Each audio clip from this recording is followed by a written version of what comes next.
Good morning, good evening. Welcome to week 2 of PSSL 6254, Strategic Change Management. I hope, again, you got a lot out of week 1, and I hope you're getting a lot out of these YouTube lectures as well. And I'm trying to, again, for those of you who haven't had me before, bring a in-person feel to the online environment that you might not already have. So please, if there's any questions or issues with these lectures, you can't watch them, they're in a low bandwidth area, let me know, but everyone else should just should be good to go. So before we get review last week, just have a couple of announcements. For the most part, the discussion sections were good. I think most people are pretty well aware of how to participate in the discussion posts. Tim, or the TA, I think he talked to a few of you that you need to thicken your discussion posts, and I think that would help out a lot. So he talked to most of you guys individually on those. What I'm going to do on Monday is break you guys into groups. I'll send out a note via the course announcements. I'm going to break you guys into 4 groups, and this is for the case studies as well as the final papers. And for those of you who haven't looked ahead, there's 2 case studies and then a project assignment. And what I'm going to do, as I said last week, is you're going to do a presentation. We're going to give it to the rest of the class via Adobe Connect on a case study. And if you're doing a presentation, you will not be doing a paper. So your grade will be based on, everyone will get the same grade who's in that group, and you will brief however you guys want to brief it, PowerPoint slide to the rest of the class. So again, just a reminder, there's 3, so case study 1, leading change at the PPF Corporation. Again, a group will be assigned to do a presentation on that. Case study 2 will be the PepsiCo case study. And then case study 3, it's in your lectures, it's Goddard Space Center. I'm going to change that, and it's going to be Hurricane Katrina. And 2 groups will be doing their projects on Hurricane Katrina. So that those assignments will be pushed out next week or on Monday, and you'll be assigned into groups based on your backgrounds and experiences. Speaking of Adobe Connect sessions, there will be 2. The first will be done on April 10th, Thursday, April 10th at 8 o'clock Eastern Standard Time. The second will be the 24th of April, 8 o'clock Eastern Standard Time. Both of those are Thursday nights. If there's a problem, let me know, but the first 2 groups will brief on the 10th, and the second 2 groups will brief on the 24th.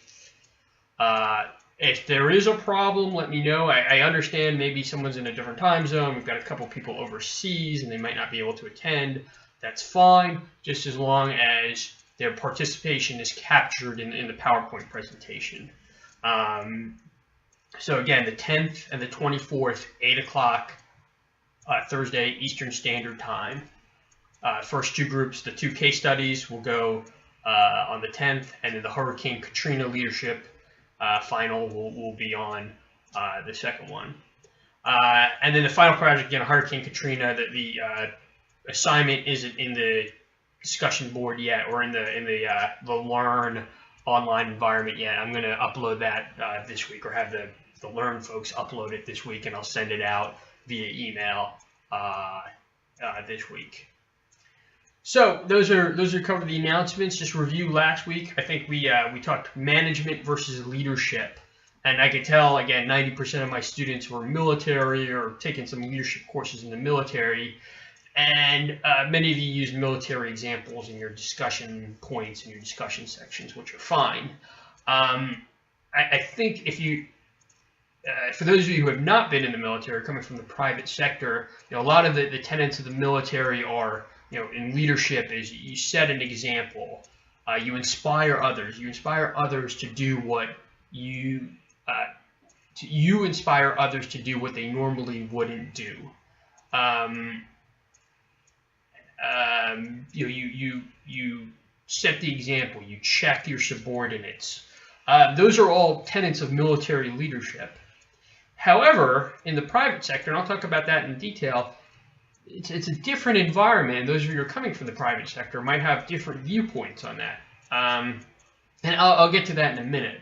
But I think for those of you folks, particularly the military folks, some of you spoke a little derisively of management.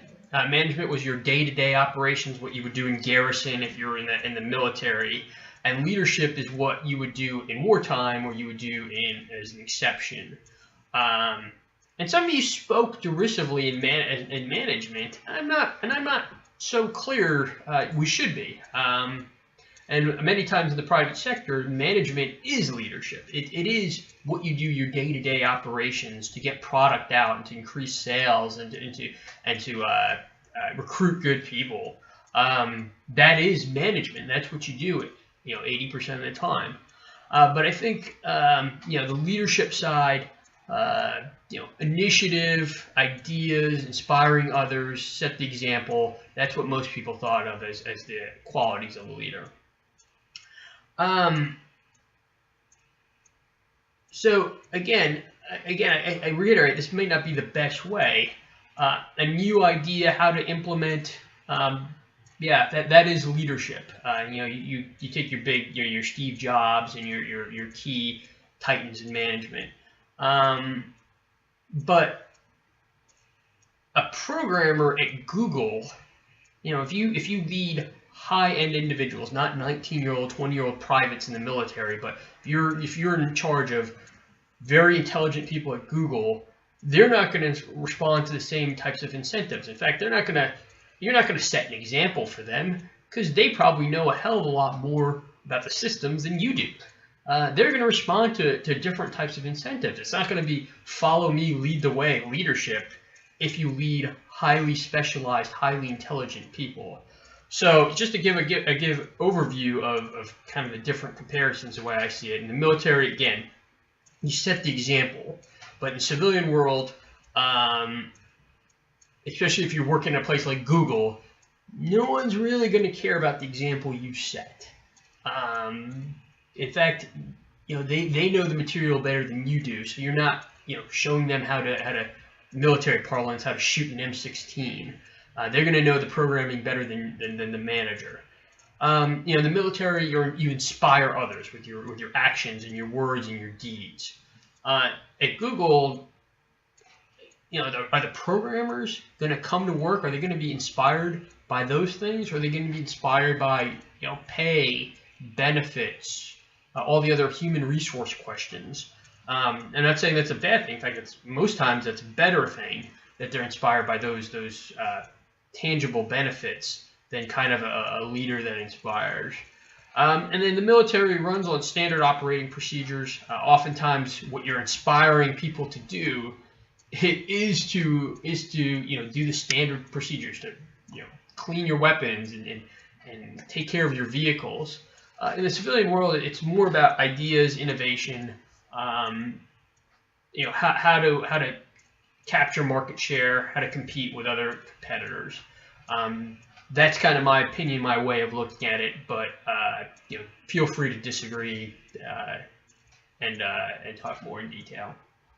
So that covers week 1. Just previewing into week 2.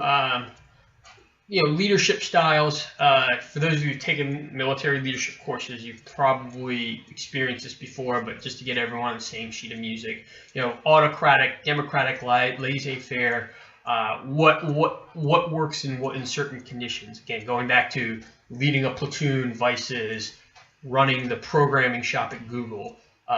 Different leadership styles for different situations. Transformational versus transactional leadership. That we'll talk about that in a second. And this kind of still goes back into that leadership and management case, where a transactional leadership is, okay, if you run a McDonald's, let's say you manage McDonald's, you have to make sure that the food gets cooked, the customers get serviced, the cash is in the cash register. That's a transactional leadership style, and that's important. You can't you can't run a business if you don't have that level of detail. But a transformational leadership style would be someone who works higher up at McDonald's and figures out how to build a better hamburger, how to take market share away from Burger King, how to promote their products to a greater market share. So that's kind of the transformational versus transactional leadership. And then the discussions cover, and the readings cover emotional intelligence too. And what I think, the readings have a different definition, but I ultimately boil down emotional intelligence, the ability to empathize with others. It doesn't mean you kiss anybody's butt, but you have an understanding of what motivates people. And that's not just your subordinates, that is your seniors, your bosses. You can empathize with them. You can empathize with the marketplace. You can empathize with your customers. You can empathize with your clients. That's how I kind of boil down emotional intelligence. That you can have that high degree of empathy. There's debate whether you're born with it or you form it at a very young age, or whether you can learn how to be empathetic. I'll let you guys decide that. And then for the assignments for week 2. It's pretty much all about self-reflection.